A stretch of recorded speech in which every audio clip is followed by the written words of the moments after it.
Hello guys and welcome back to my channel. My name is Lucia and this is Lulu's Leaves. I'm no good at being good, but I never said I was. And I feel misunderstood cause I'm trying hard to love. Today I wanted to come on here and talk to you guys and give you some care tips for your houseplants. I often don't talk about how I care for my houseplants other than how I basically water them, because I have done some watering videos. But today I wanted to just go a little bit more in depth. I'm sure I've done a video like this before, but I wanted to give you all of my care tips all in one video. So if that sounds like something that you're interested in, definitely continue watching this video. And if you can watch it all the way to the end, that helps me out so much. Also, if you aren't already subscribed, definitely click that button down below and give this video a thumbs up. Also, if you want to join as a member, you can gain access to some extra content at the top tiers. But if you would just like to join our Discord group chat, you can do that at the lowest tier. There is also some Lulu's Leaves merch in the description down below, so definitely go check that out if you want to rep some Lulu's Leaves. But with that being said, let's get straight on into today's video. The first thing that I want to talk about when it comes to caring for your plants is making sure that you are keeping your plants in the proper soil.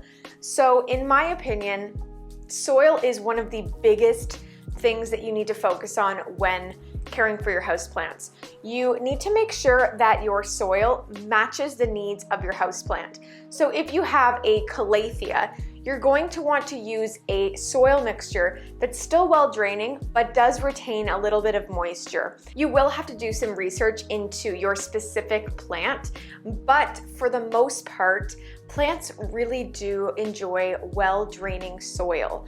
So no matter what, you definitely don't want your plant to be sitting in full potting mix because there's really no drainage in potting mix.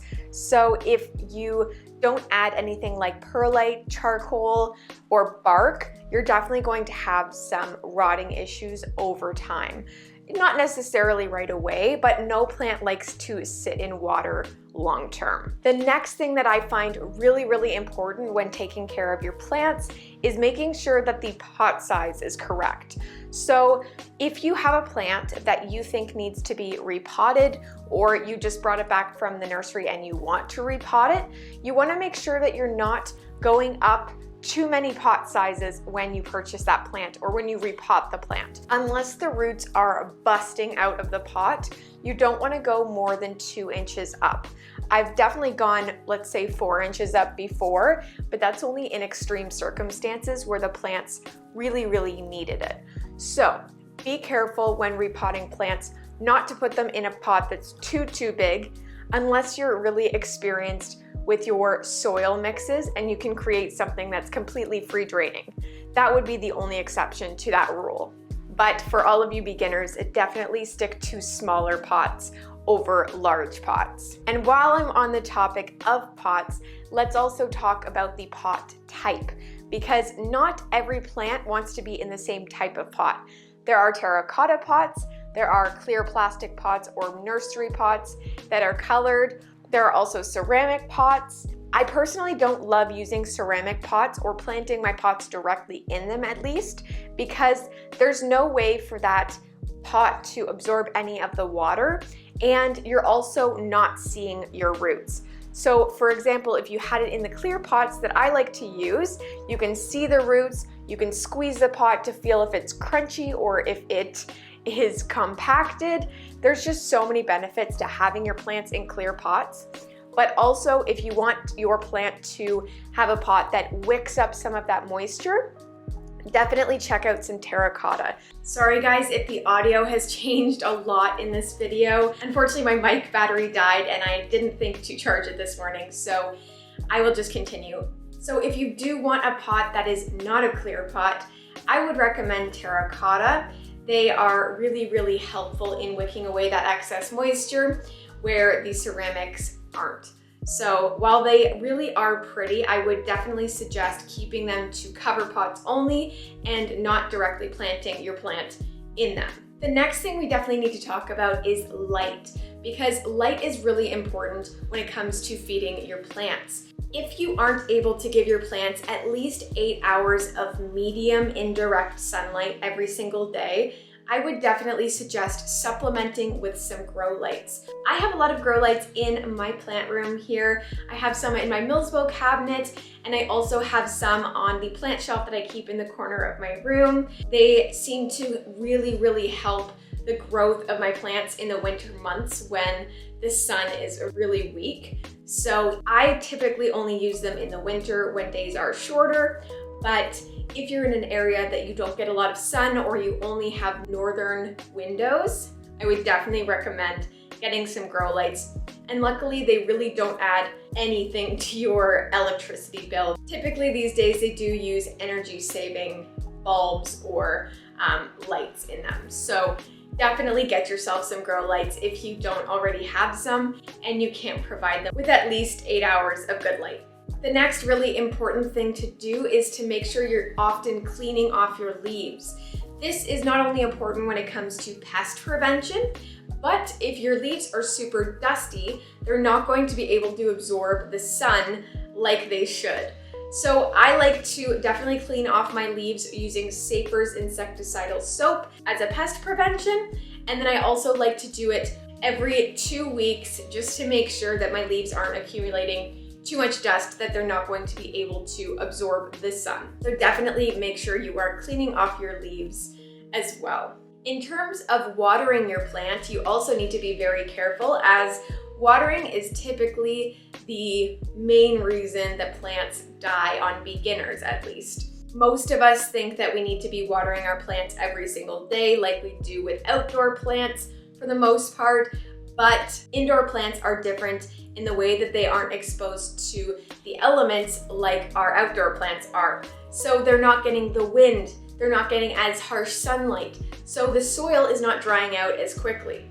Outdoor plants don't like to be in water all the time, but the soil dries out so much faster that you have to be watering to keep up. So definitely make sure that before you're watering your plant, you're making sure it dries out. So while this can be different for some plants, for the most part, plants do like to dry out completely. There are exceptions to that, like alocasia, calathea, anthuriums. Some of those like to stay a little bit more moist, not wet. But if you're not sure whether you should be watering your plant or not, definitely check out the requirements for your plant online. Once you do gain some experience, you'll definitely get used to taking care of your houseplants and watering them properly. And by now, I'm able to just pick up my plant and feel whether it's dry or whether it's still wet.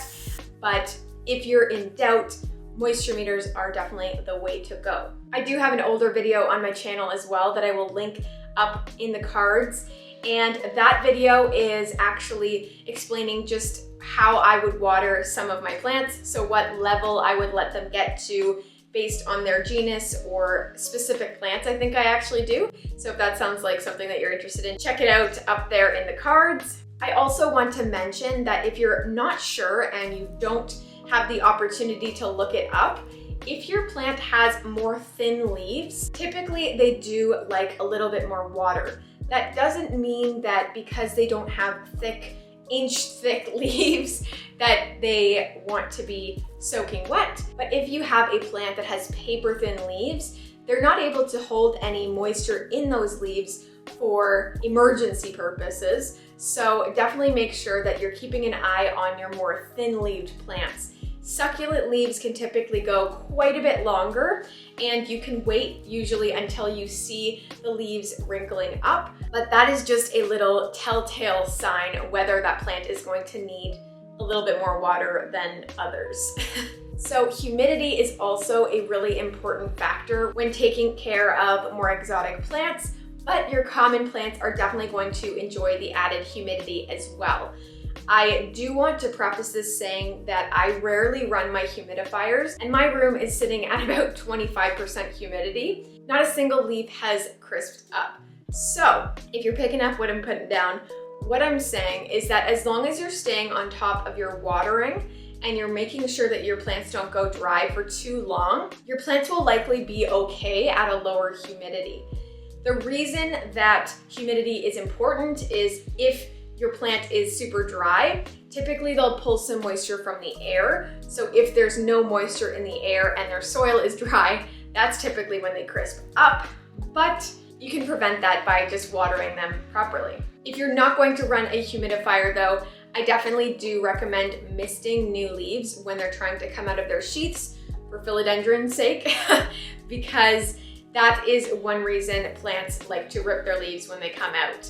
Humidity is important for that reason, so just try to keep that nice and moist when it's coming out. I should also mention, if you're going for an ideal moisture level in your room, I would suggest 55 to 60%. If you can get higher, that's great. If not, don't worry about it. The last thing that I think is important when talking about houseplants is fertilizer. Fertilizer is definitely an important factor that you need to consider when taking care of your houseplants. I like to use Marfil. It is really gentle on the plants, and I like to use a very little amount. So I like to dilute it to about 1/4 of the strength that it says on the bottle. And I like to do it every single watering so that I don't forget.